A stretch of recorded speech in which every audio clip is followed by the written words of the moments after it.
In the US alone, 30,000 new consumer products are launched every year, and up to 95% fail. That's a lot of failed ideas. But the top 5%, they usually keep winning over and over again. So the question has to be asked, how do you repeatedly make best-selling, money-making products? After weeks of research and maybe too much coffee, I realized every successful designer follows a repeatable process. I borrowed the best parts of all of them and made my own. Now you might be wondering, who the hell am I? I'm Jackie, a photographer, videographer that's basically turned into a 3D printing addict. In the last 12 months, I've spent an unhealthy amount of time designing, prototyping, and selling 3D printed products. And for the first time, they're paying my bills.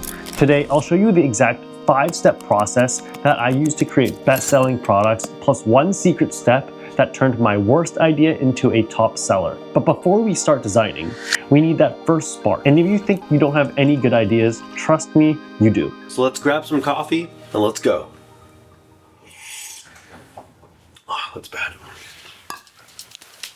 Every product starts with a spark. Maybe you want to fix a problem, remix something cool you saw online, or simply want to avoid paying for a product that you could just make yourself. That spark gives your doodles direction. Without it, they're just abstract art. Inspiration can come from anywhere. People watching in the park, a cool street lamp, or the classic hot shower idea moment. If you're thinking, but Jackie, I got no good inspiration, here's a quick checklist to help. Got it? All right, good. Let's move on. Whoever said there are no bad ideas lied to you. Me, myself, I can think of a dozen. The best way to filter them out? Obsession. If you forget your idea after a day or two, it was never that good. Having a good product forces you to write it down, research your competition, market saturation, and product viability within the scope of your buyer. Even if your product idea is something based off of someone else's design, but you're iterating it to make better, it makes you think, why has no one thought of this before? Am I genius? And the answer to that question is sadly, no. But my point is good ideas stick. And that's when you know you have something worth building. All right, on to the next part. Traditionally, this is the part where the greatest designers draw, measure, and shape their ideas into perfect concept art and blueprints. Me, I suck at drawing. So I start with a simple sketch, just enough to capture the shape and function, and then I jump straight into CAD. That's where the real fun begins because you get straight lines, exact measurements, and infinite amount of creativity every single time. Just remember, just don't get lost in the rabbit hole.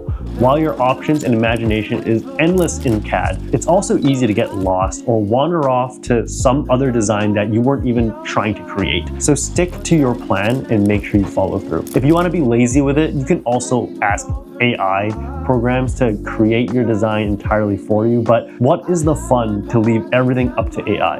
I think it pays off knowing that you put in the work and you were the one that created it. For me, this stage is usually the most grueling but satisfying and also the longest, which makes it perfect time for a coffee break and a word from today's sponsor, Icewhale. If you work with huge files all the time, videos, photos, 3D modeling, you've probably heard of NAS, a network attached storage. Icewhale sent me their Zimablade 7700 NAS kit to test, and honestly, it's changed my workflow. This thing is basically your personal cloud. It's built for creators like me who deal with heavy project files, renders, or print assets, and just need reliable, expandable storage that's actually yours. For me, it combines my hard drives into one small, sleek server that I own and control. One thing to note, I tried shucking my hard drives and putting it into this NAS. It doesn't work for some of them. Some of them require more startup power than others, so just make sure it's compatible when you're building your server. Other than that, it runs Casa OS, it's easy to use, and it's surprisingly affordable. So if you're in the market for a server, hard drive, or whatever storage system you're looking for, maybe consider Icewhale's Zimablade because it's honestly been such a pleasure to use. A huge thank you to Icewhale and their team for sending this out to me. Thank you for making my life easier, and now back to the video. Okay, so your product looks awesome, but will it survive real life? Once your prototype is made, your first instinct is to probably start selling it. Don't. The most crucial step to take is to test your products. Testing is what separates amateurs from pros. Think Apple, Bamboo Labs, Patagonia. Every single company spends months, if not years, stress testing their products before launch. So test yours like they would. Give it to your friends. Drop it. Reprint it, break it on purpose, just to see what happens to it and make sure it feels like something people would pay for. Making quick cash shouldn't be the goal of your products, but making something that matters to the people who buy them so they can have it long term. A few things you should probably test for, but not limited to, are durability, consistency, usability, and quality over time. And after your product passes your tests with flying colors, where do you sell it without losing your mind? Selling in person, in store is possible, but extremely difficult. So for me, I would suggest starting online. While it's possible to sell on all platforms, it also takes forever to list on everything. And that's why it's important to be selective. Here's a simple breakdown into how you should be picking your platforms and where to sell and why. So first, Amazon. If you want to reach the largest modern day online marketplace, Amazon it is. Millions upon millions of transactions are made on that platform every single day. One thing to make sure if you're selling on Amazon is that your shipping and return policy is excellent because they prioritize customers' shipping and return. So imagine like a local small business fair that sells basically everything. That's kind of Etsy. If you don't know much about marketing, Etsy has an established marketplace for people who are constantly looking for small businesses to custom-made products, niche products, even artisanal makes, Facebook Marketplace or eBay. So on these platforms are mostly secondhand stuff, but I've seen people succeed by selling new 3D printed stuff as well, or new services, anything really. I've seen it all on Facebook Marketplace.